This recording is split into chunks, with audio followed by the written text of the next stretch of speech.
ऐसे गांव में विमला नाम की एक बूढ़ी औरत थी। वो अपनी गांव की सहेलियों के साथ किटी पार्टी कर रही थी। आजकल के लड़के लड़कियों का चक्कर मुझे बिल्कुल समझ नहीं आता। जिसे देखो वही लव मैरिज कर रहा है। विमला, तेरा भी तो बेटा जवान हो चुका है, देखना कहीं वो तो किसी लड़की के चक्कर में नहीं फंस गया। मैं ऐसा होने ही नहीं दूंगी। मैं अपने रोहन के लिए लाखों में एक बहू ढूंढ कर लाऊंगी और दहेज में एक मस्त गाड़ी लूंगी। फिर एक के ऊपर एक पैर रखकर ठाठ से चलूंगी पूरे गांव में। ऐसे वो सब गप्पे मारती रही। शाम को जब विमला अपने घर आई तो देखा उसके बेटे रोहन के साथ एक लड़की थी और दोनों के गले में वरमाला थी। ये सब क्या है रोहन? माँ, ये दिव्या है। हम दोनों एक दूसरे को पसंद करते हैं, इसीलिए शादी कर ली। आपको ये सब पसंद नहीं, इसीलिए नहीं बताया। ए लड़की, तू इस घर में नहीं रह सकती, निकल जा इस घर से। दिव्या एक मुंहफट और तेज तर्रार लड़की थी। उसने चिल्लाते हुए कहा, क्यों निकल जाऊं मैं? हाँ, मैं रोहन से शादी करके आई हूँ। अगर मुझे इस घर से निकालने की या मुझ पर अत्याचार करने की जरा भी कोशिश की तो मैं पुलिस में कंप्लेन कर दूंगी। तुम सब पूरी जिंदगी जेल में चक्की पीसोगे, समझे? इतना कहकर दिव्या अपने कमरे में चली गई। विमला का दिमाग खराब हो गया। किस बदतमीज लड़की से शादी कर ली है तूने? इतना कहकर विमला भी गुस्से में अपने कमरे में चली गई। वो कुछ कर भी नहीं सकती थी। रात को जब दिव्या खाना बनाने गई तब, मेरे लिए पालक पनीर बनाना। ये घर है, कोई होटल नहीं जो सबके लिए बना रही हूँ, वही खाना पड़ेगा, और मैं कोई जहर नहीं बना रही। ऐसे ही जब देखो तब इन दोनों सास बहुओं के बीच जंग हुआ करती थी। कहाँ विमला का सपना था दहेज में कार लेने का, और मिल गई उसे मुंहफट बहू। दिव्या भी रोहन के ऑफिस जाने के बाद हर रोज तैयार होकर कहीं जाया करती थी। ऐसे ही दिन बीत रहे थे। फिर एक दिन जब रोहन काम पर गया हुआ था तब विमला की सहेलियां उसके मजे लेने उसके घर टपक पड़ी। और विमला, कैसी चल रही है तेरी कार? बहू तेरी सुनती भी है या नहीं? तभी दिव्या तैयार होकर अपने कमरे से बाहर निकली। दिव्या, हम लोगों के लिए चाय बना कर ला। मैं कोचिंग जा रही हूँ, एक नौकरी के इंटरव्यू की तैयारी कर रही हूँ मैं। इस घर की बहू होकर नौकरी करेगी तू? चल जा, जाकर चाय बना कर ला। दिव्या आग बबूला हो गई। मैं आपकी नौकरानी नहीं हूँ, ना ही आपने मुझे खरीद रखा है। मेरा जो मन होगा वो करूंगी। मैं वो पुराने जमाने की बहू नहीं हूँ जिन्हें आप जैसी सास दबा कर रखती थी। इतना कहकर दिव्या वहां से चली गई। बड़ी आई, यही है तेरी लाखों में एक बहू। चलो बहनों, घर चलते हैं। इधर विमला का चेहरा गुस्से से लाल हो चुका था। किस्मत ही खराब है मेरी, जैसा सोचा था वैसा कुछ भी नहीं हुआ। ना ही दहेज में गाड़ी मिली और ना ही पैसे। क्या फायदा हुआ शादी करने का? इस चुड़ैल को तो इस घर से निकालना ही होगा। अगले दिन रोहन के काम पर जाने के बाद विमला गांव में किसी पंडित जी से मिली। पंडित जी, आपसे तो कुछ छुपा नहीं है, आप तो सब जानते हो। मुझे बस कोई अच्छी सी लड़की ढूंढ कर दे दो जिससे मैं अपने बेटे की फिर से शादी करूंगी और उस डायन को बाहर कर दूंगी। आपके बेटे के लिए एक लड़की है? ठीक है पंडित जी, आप इसे मेरे घर भेज देना। विमला अपने घर आकर बैठी ही थी कि थोड़ी देर बाद पंडित जी द्वारा भेजी हुई लड़की रागिनी आ गई। अरे आओ आओ, आराम से बैठो। तुम इस घर की बहू बनने वाली हो। सामने किचन है, हम दोनों के लिए चाय बना कर लाओ। शर्माओ मत, तुम्हारा ही घर है। जी माँ जी। रागिनी चाय बनाने लगी। दिव्या ये सब बहुत देर से सुन रही थी। वो गुस्से में किचन में गई और ये मेरा किचन है, किसी अनजान को यहाँ परमिशन नहीं है, निकल यहाँ से। मुझे माँ जी ने बुलाया है, इस घर की होने वाली बहू हूँ मैं। ऐसे दोनों के बीच लड़ाई झगड़ा होने लगा। एक दिन तो हद ही हो गई। दिव्या, तू अब इस घर से निकल जा। तुझे न ढंग से बात करनी आती है न इज्जत करनी आती है। मैं रोहन की शादी रागिनी से कराऊं, तो निकल जा। ठीक है, अगर रोहन इससे शादी करने को तैयार है तो मैं निकल जाती हूँ इस घर से। दिव्या उसी वक्त गुस्से में घर से बाहर चली गई। विमला बहुत खुश हुई। अच्छा हुआ चली गई, अब मैं आराम से तेरी शादी रोहन से कराऊंगी। शाम को जब रोहन घर आया तो उसे दिव्या नहीं मिली। अरे किसे ढूंढ रहा है तू? तेरी दिव्या ये घर छोड़कर चली गई, लेकिन तू टेंशन ना ले, मैं तेरी शादी इस लड़की से कराऊंगी। मुझे किसी से शादी नहीं करनी, मैं जा रहा हूँ दिव्या को ढूंढने। रोहन अपनी बीवी को ढूंढने चला गया। रात को इधर विमला और रागिनी गप्पे मारने लगी। माँ जी, मुझे नींद आ रही है, मैं सोने जा रही हूँ, आप भी सो जाइए। मुझे नहीं लगता रोहन जी इतनी जल्दी आएंगे। सही कह रही है तू, बड़े दिनों बाद सुकून की नींद सो पाऊंगी मैं। विमला अपने कमरे में जाकर सो गई। कुछ देर बाद अचानक बर्तन गिरने की आवाज से विमला की नींद खुल गई। अभी भी कुछ अजीब सी आवाजें आ रही थी। ये आवाजें कैसी? कहीं चोर तो नहीं घुस आया? देखना पड़ेगा। विमला दबे पांव आई तो देखा रागिनी घर का सामान चोरी कर रही थी। रागिनी, तू ये क्या कर रही है? तभी रागिनी ने बेलन उठाकर जोर से विमला की खोपड़ी पर मारा और भाग गई। विमला के सर पर गहरी चोट आ गई। विमला बेहोश हो गई। थोड़ी देर बाद रोहन और दिव्या वापस आ गए। विमला को इस हालत में देखकर दोनों हैरान हो गए। माँ जी को तुरंत हॉस्पिटल ले जाना होगा, इनके सर पर गहरी चोट लगी है। रोहन और दिव्या विमला को हॉस्पिटल लेकर गए। करीब 2 घंटे बाद उन्हें होश आया। सारी रात वहीं गुजर गई। आप ऑफिस जाओ, मैं माँ जी के पास हूँ। रोहन को अर्जेंट काम था, इसलिए वो काम पर चला गया। 4-5 दिनों तक दिव्या ने विमला की उस हॉस्पिटल में खूब सेवा की। अब उसके घाव भी भरने लगे, पर अभी तक ना ही दिव्या विमला से बात कर रही थी और ना ही विमला दिव्या से। एक रात, देखा माँ, आपको दिव्या पसंद नहीं थी, पर उसी ने आपकी सेवा की। जब से आप यहाँ भर्ती हो तब से वो कहीं नहीं गई, और जिसको आप लेकर आई थी वो चोर निकली। मुझे माफ कर दे बहू, आज से तू ही मेरी बहू है। माँ जी, आज आप डिस्चार्ज होने वाली हैं, पर इसके अलावा एक और खुशखबरी है।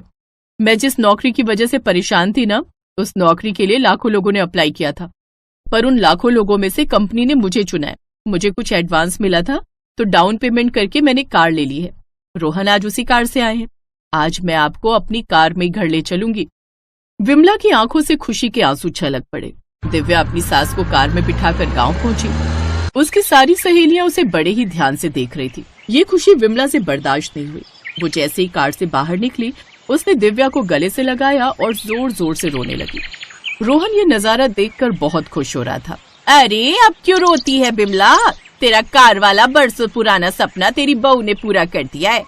अब हर रोज ठाठ से घूमना इस गाड़ी में। उस दिन के बाद रोहन, दिव्या और विमला खुशी खुशी एक साथ रहने लगे।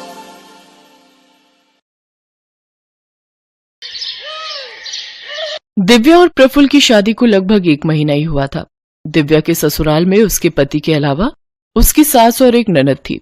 जब से दिव्या ब्याह के आई थी, घर की सारी जिम्मेदारियां उसी के सर पर आ गई। घर में बेचारी इकलौती बहू सारा दिन सबकी फरमाइशें पूरी करते ही नहीं थकती। अरे दिव्या, मेरा टॉवल कहाँ है? जल्दी दो, मुझे नहाने जाना है। हाँ, ये लीजिए, सामने ही तो रखा था। बहू, अरे ओ बहू, अरे कहाँ रह गई? चाय आज ही मिल जाएगी या कल तक का इंतजार करूं? जी लाई, सारा दिन बस ये करो वो करो। ऐसा लगता है बहू नहीं कोई काम वाली लाए हैं, जिससे बस सारा दिन काम करवाते रहो। सुबह से शाम तक बस उनकी फरमाइशें पूरी करते रहो। इससे लाख गुना खुश तो मैं अपने मायके में थी, जहाँ मैं बस ऑर्डर करती थी और मेरी माँ मेरी सारी फरमाइशें पूरी करती थी। मेरी ही गलती थी जो अपने पापा की बात मानकर इस घर में शादी के लिए तैयार हो गई।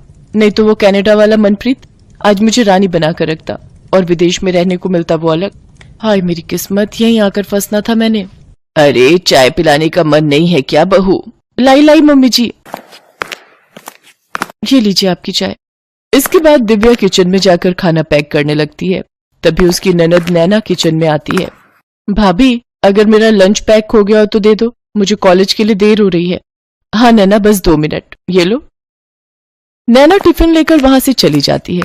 दिव्या सारा दिन अपने ससुराल वालों की खुशियों का ख्याल रखती, लेकिन अंदर ही अंदर कुढ़ती भी रहती।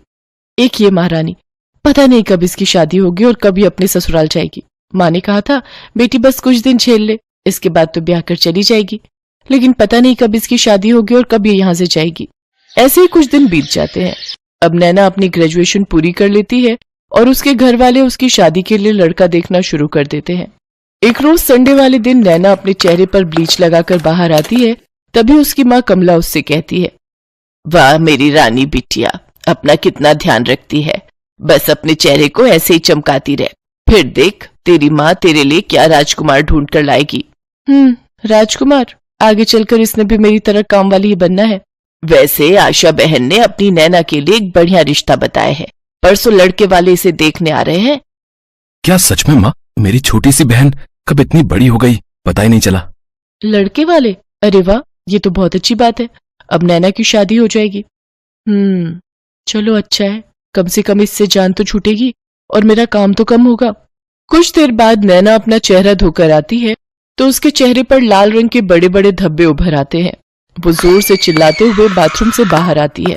ओ नो, ये मेरा चेहरा, ये मेरे चेहरे को क्या हो गया?